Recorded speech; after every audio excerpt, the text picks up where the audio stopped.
You think nice means harmless. You think it means safe, loyal, kind-hearted. You've been programmed to lower your guard the second someone smiles at you. But the most dangerous kind of manipulation doesn't come with threats. It comes with charm, with politeness, with that warm, calculated smile. Nice people don't conquer you, they convert you. They use your own emotional wiring against you. They trade in guilt, obligation, false humility, and emotional leverage. They never ask directly because they don't need to. They already have you dancing on strings, thanking them while they bleed you dry. You confuse agreeableness with innocence. But here's the Machiavellian truth. The most efficient control doesn't look like power. It looks like virtue. These people don't stab you in the back. They make you hand them the knife, and then they convince you to stab yourself just to make them comfortable. You won't find them shouting. You'll find them helping, smiling, complimenting, serving, and subtly, silently owning you. Niccolo Machiavelli said it best. He who is deceived willingly deserves to be deceived. And most people are not just deceived, they're addicted to being deceived, because comfort feels better than clarity. But not you. You're here because you're done being soft prey. So burn this into your mind. Comment this below. I see through the smile. Number 2. The guilt trap blueprint. Guilt is their currency. It's how nice manipulators fund their influence over your life. They don't need force. They use your conscience as a weapon. The guilt trap is elegant, subtle, clean. They do you a favor, then let it rot in your mind like a ticking time bomb. Days later, they'll ask for something small, almost nothing. You agree because you owe them, and now you're hooked, not because they commanded you, but because they cornered your morality. Understand this, guilt trapping is warfare disguised as kindness. And it works because most people were raised to believe saying no makes you selfish. They've been taught to fear rejection more than regret. That's how these manipulators slip in undetected. They use language like a scalpel. I just thought you cared. After everything I've done for you. Wow, okay. They plant shame in your chest, then watch you fold. But Machiavelli warned, a prince who is always kind will eventually lose everything. If you want to be untouchable, you must become immune to unearned guilt. Let people call you cold. Let them say you're distant. Let them label you as harsh. The moment you fear those labels, you hand them power over your decisions, your mind, your time. You are not obligated to anyone who weaponizes your empathy. You are not required to explain your silence to people who never respected your boundaries to begin with. Every time you feel that rising pressure in your chest to explain yourself, pause. That's the trap. And the only way out is clarity. Cold, clean, final. Comment this below. I owe nothing to manipulators. Then say it out loud. Number 3. The silent social contracts that enslave you. You're trapped and you don't even know it. Not by chains, not by contracts, but by unspoken expectations you never agreed to. That's how the manipulators win. They don't ask, they imply. They never demand, they assume. And the moment you play along, the contract is sealed, without a word, without a signature, without a single clear negotiation. That's what makes it lethal. Because now, every time you resist, you're not just saying no. You're breaking trust. You're changing. You're not who you used to be. That's how they flip the script and make you the villain for choosing yourself. They built an invisible agreement around your behavior, and you kept paying the toll without even knowing you were on the road. The silent contract says, if I call, you answer. If I need, you provide. If I'm upset, you drop everything. If I fall apart, you hold me together. And here's the Machiavellian twist. The moment you stop honoring that contract, they don't just react, they retaliate. Passive aggression, guilt tripping, strategic silence, the "I guess you've changed" treatment. And it works because you've been trained to equate consistency with virtue. But here's the truth. Consistency is not loyalty when the terms were never fair. And you were never obligated to uphold a contract you didn't consciously agree to, so rip the paper, burn it, redraw the map. Let people squirm in the silence of your non-response. Let them feel the weight of their own assumptions crashing. You don't owe anyone blind adherence to an outdated version of yourself. You are allowed to evolve, even if that evolution disappoints those who built their comfort on your compliance. Learn this: freedom isn't granted, it's taken, and it starts with destroying the expectations that were never yours to carry. Comment this below. I break the silent contract. Number 4. Praise as control. Praise is one of the most seductive forms of control. Not because it feels bad, but because it feels good. That's the trap. When someone flatters you, your brain releases dopamine. You feel seen, approved, elevated, and just like that, you become invested in staying in their good graces. But understand this: nice manipulators don't praise you to empower you. They praise you to program you. Every compliment is a command wrapped in silk. You're such a good friend. Translation: don't you dare stop being useful to me. You're always there for people. Translation: you better not set boundaries. You're the only one I can count on. Translation: I own your time now. It sounds harmless, but it's not. It's identity-based manipulation. They're defining who you are for you. And if you accept the praise without examining the purpose behind it, you'll start living according to their version of you, not your own. They build a box, decorate it with compliments, and smile while you lock yourself inside it. Because as long as you keep chasing their approval, they never have to chain you. You'll chain yourself. Machiavelli warned us. The promise given was a necessity of the past. The word broken is the necessity of the present. Meaning, you owe nothing to the version of yourself that earned someone's praise in the past. Growth means change. Change means disruption. And disruption means some people will withdraw their approval. Let them. You must become immune to sweet words, immune to applause, immune to the false validation of people who only like you when you're useful. Real power is when you no longer crave their gold stars, when you can look a smiling manipulator in the face and say nothing, just walk. No apology, no guilt, no emotional reaction, just silence and sovereignty. Let others feed off praise, you feed off truth, cold, cutting, clear truth. Comment this below. Your praise doesn't own me. Number 5, the illusion of mutual respect. They say it's mutual. They say, we respect each other. But watch closely. Most people don't respect you. They tolerate you until your power threatens theirs. Nice people are the most subtle offenders. They'll nod at your ideas, clap at your wins, smile in your presence, but the moment you outgrow the role they mentally assigned you, the mask slips. Respect in their world is conditional. It lasts only as long as you stay beneath their comfort ceiling. The second you outshine, outperform, or outthink them, you become a problem to neutralize, not appear to admire. Here's the truth most can't stomach. Respect is rarely mutual.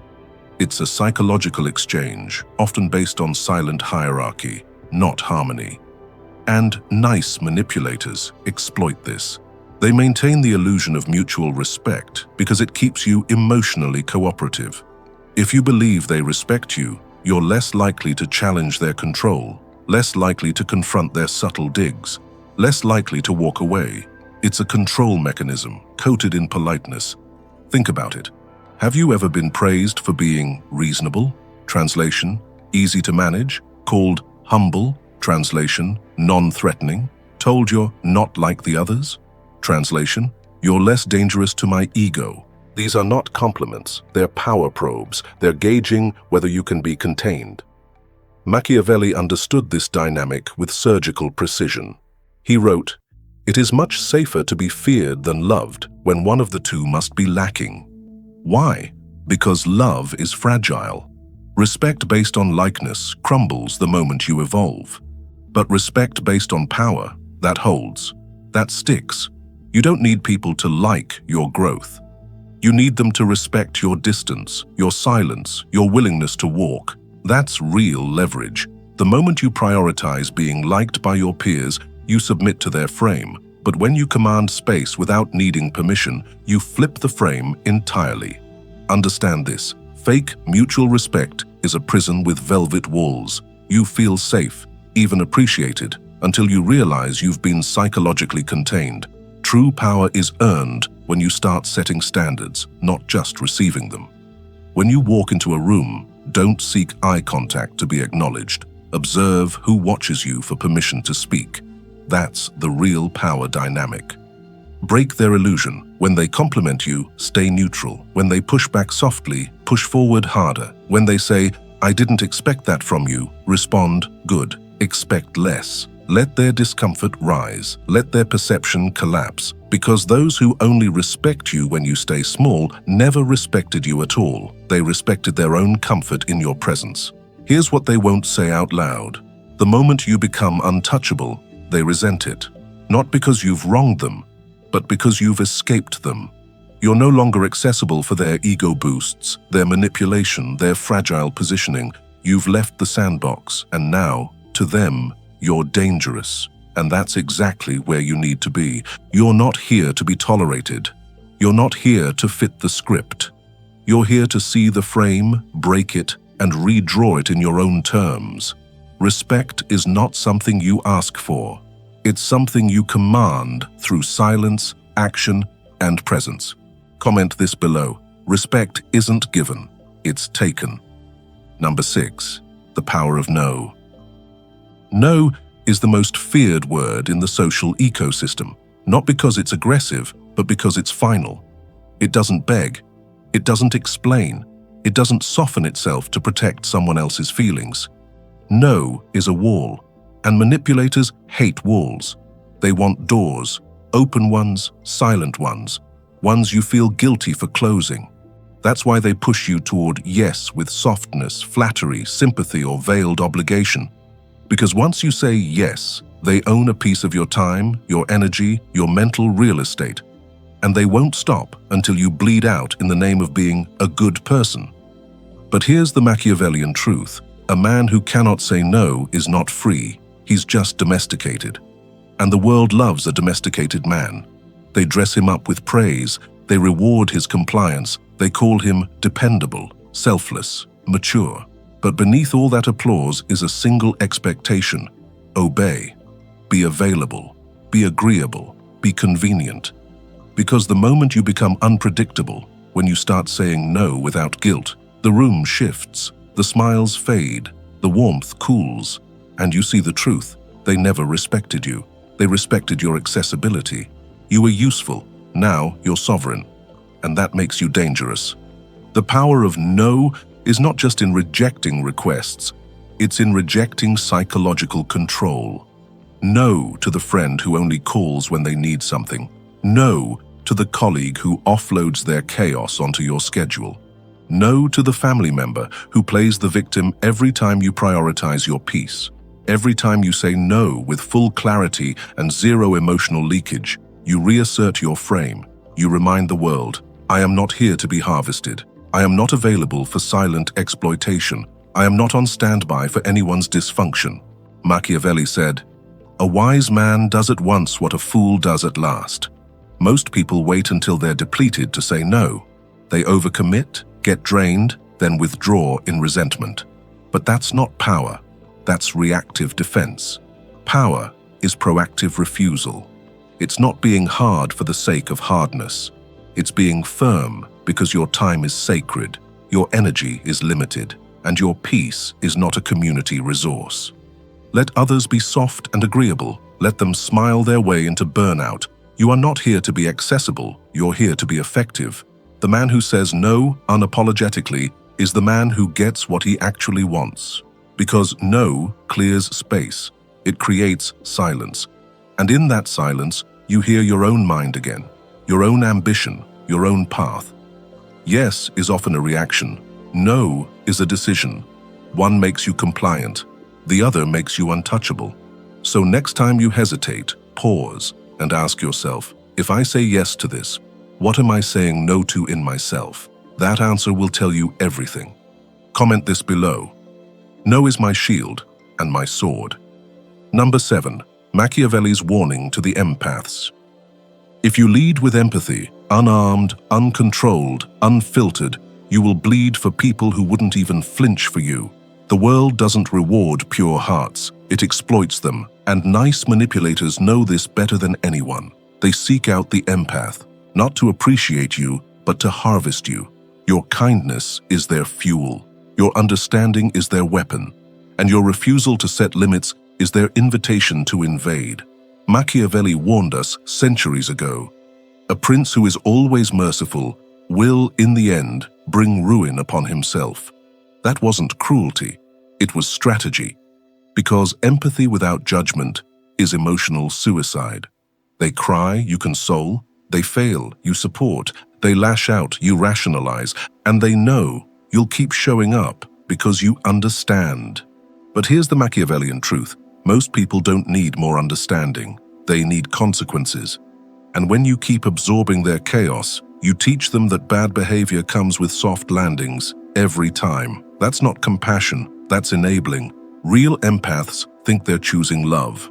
What they're actually choosing is enslavement.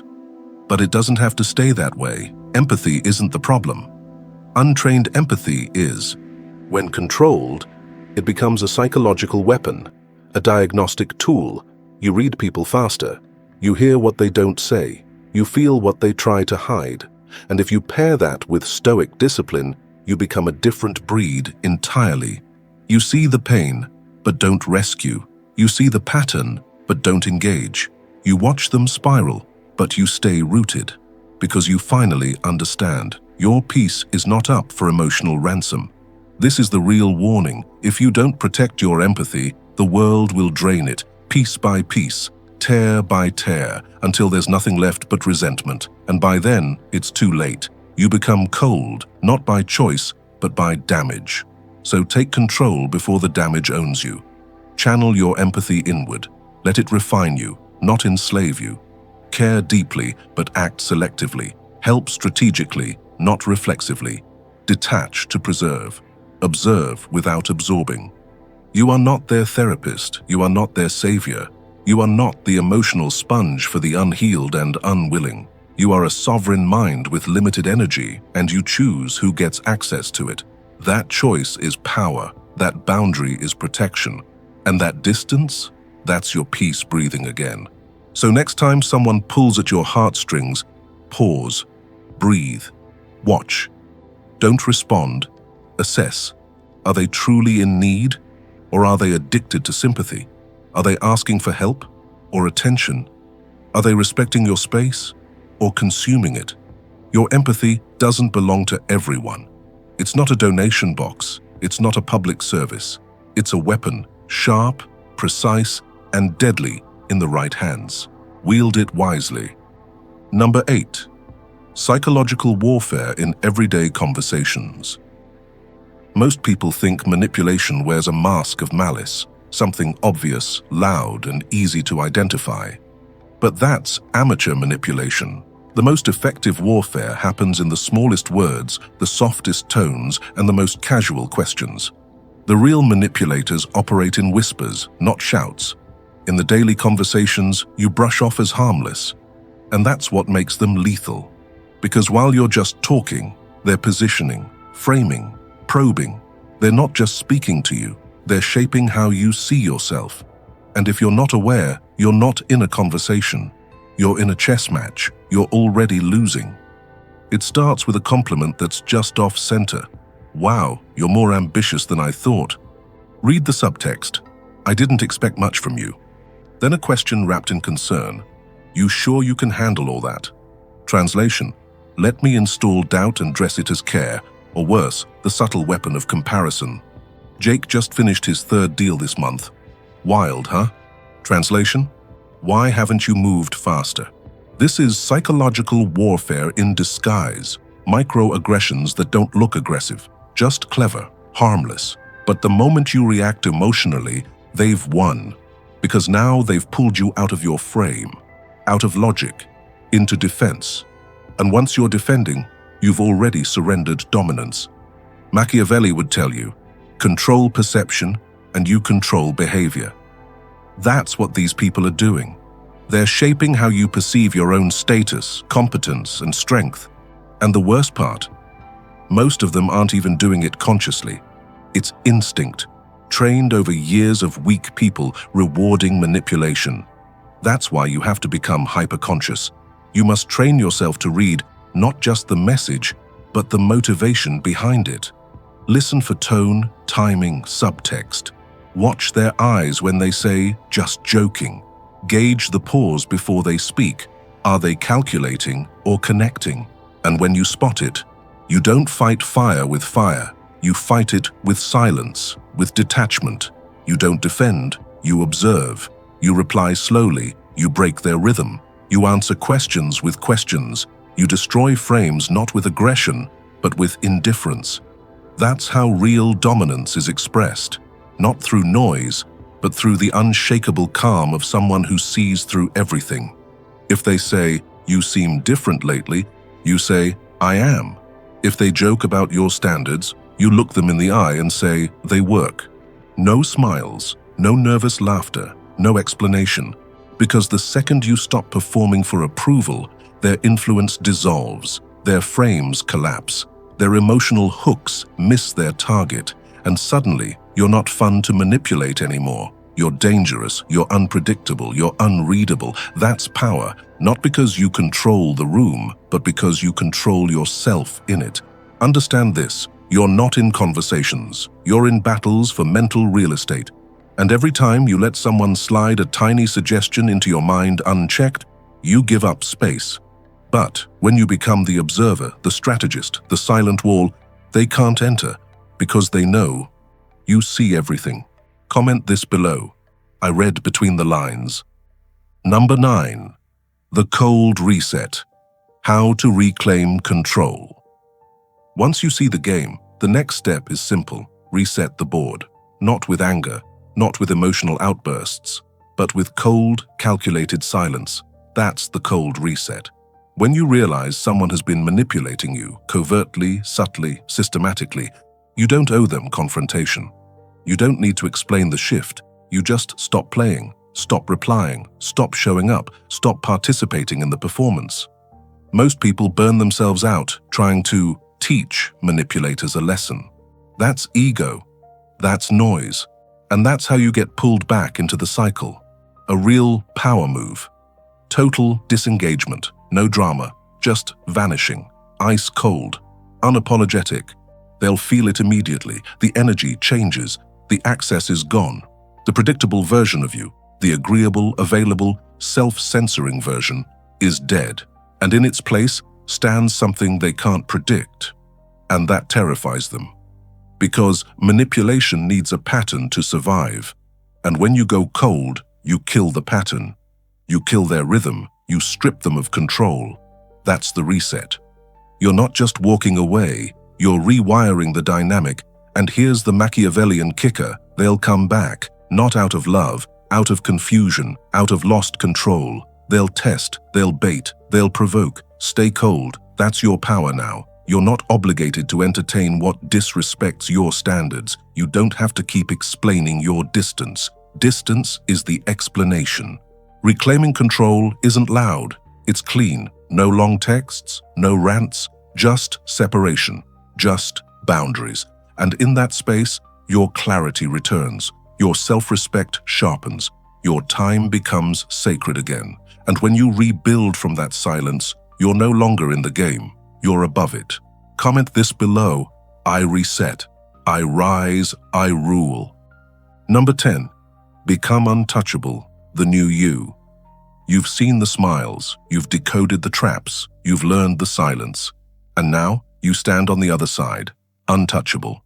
Not because you're perfect, not because you're invincible, but because you've reclaimed something rare. Complete psychological sovereignty. You no longer seek approval. You no longer react to pressure. You no longer chase closure, validation, or peace from others. You've built it yourself, and that makes you dangerous in a world built on emotional control. The untouchable version of you doesn't overshare. He doesn't explain. He doesn't entertain guilt, flattery, obligation, or fake respect. He watches, he calculates, he chooses, and most importantly, he walks when necessary. No fanfare, no hesitation. This isn't about being cold for the sake of cold. This is about choosing clarity over chaos, respect over likability, freedom over comfort. You've realized that being nice was a strategy used against you, and now you use strategy for you. You don't hate people, you simply see them, their games, their patterns, their projections, and you act accordingly. Sometimes that means silence, sometimes that means no, sometimes that means disappearing without a word. Every move is calculated, every response is optional. That's what being untouchable means. You are no longer reactive, you are sovereign. Let them talk, let them guess, let them wonder what changed. Because here's the truth, everything changed. You saw behind the curtain, and once you see it, you don't go back, you don't shrink, you don't flinch, you don't ask for permission to live by your own code. You write it, you enforce it, you become it. Comment this below. I am the storm behind the silence. If this spoke to you, like this video, subscribe to Psygorithm and turn on notifications. This channel is not for the easily influenced. It's for those who are done being controlled and ready to control themselves.